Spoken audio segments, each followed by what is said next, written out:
Avènement du roi céleste.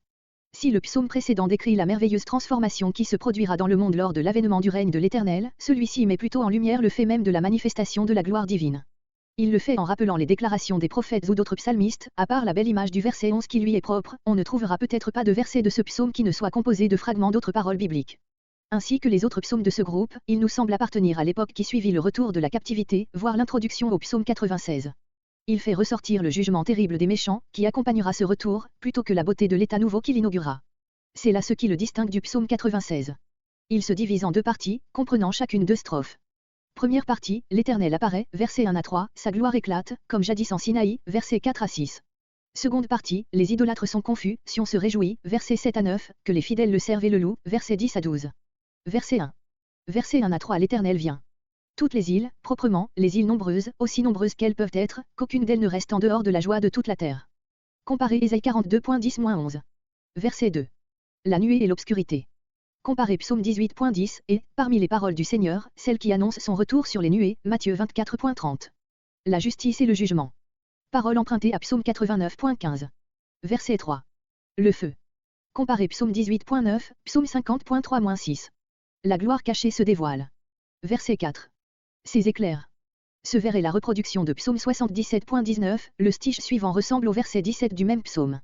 Toute cette description rappelle les manifestations de la présence de l'Éternel en Sinaï, Exode 19.16-19. Verset 5.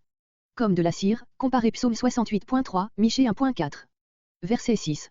Les cieux annoncent sa justice, par les éclairs qui jaillissent de leurs nuées. Verset 7. Verset 7 à 9 Confusion des idolâtres, joie de Sion. Ils sont confus, en constatant le néant et le péché des choses dont ils se faisaient gloire. Comparez Psaume 96.5, note. Tous les dieux, tout ce qui est appelé Dieu, soit à tort, comme c'est le cas pour les idoles, qui seront abattus devant l'Éternel, comparez 1 Samuel 5.3, soit avec une apparence de raison, comme c'est le cas pour les anges et les démons, 1 Corinthiens 10.20, Philippiens 2.9-11.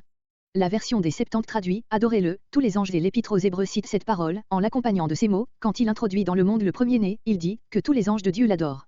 Une telle citation nous fait voir que, pour les écrivains du Nouveau Testament, l'avènement du règne de l'Éternel et la seconde venue du Seigneur sont une seule et même chose. Verset 8. Sion se réjouit. Le règne de l'Éternel est le but vers lequel le véritable Israël n'a cessé de tendre et la gloire de ce règne rejaillit sur Sion. Les filles de Juda, toutes les villes de la terre sainte, dont Sion est la capitale. Verset 10. Verset 10 à 12. Exhortation aux fidèles, qui, dans les dangers présents et en attendant le grand jour des rétributions, courent le risque d'être ébranlés dans leur foi. Haïssez le mal, n'ayez rien de commun avec l'idolâtrie et avec tout ce qui tombera sous le coup des jugements de l'Éternel. Qui ne hait pas le mal n'aime pas le bien. Verset 11. La lumière est semée, belle image, inspirée peut-être par la vue des rayons du soleil, qui semble parfois jeter à profusion et comme semée sur la terre. Celui qui aime l'Éternel et lui obéit verra toujours, au moment opportun, la lumière briller sur son chemin, et, de cette lumière, véritable semence céleste, naîtra pour lui la joie. Comparez Psaume 112.4, Proverbe 4.18. Verset 12. Comparez Psaume 32.11, Psaume 30.5.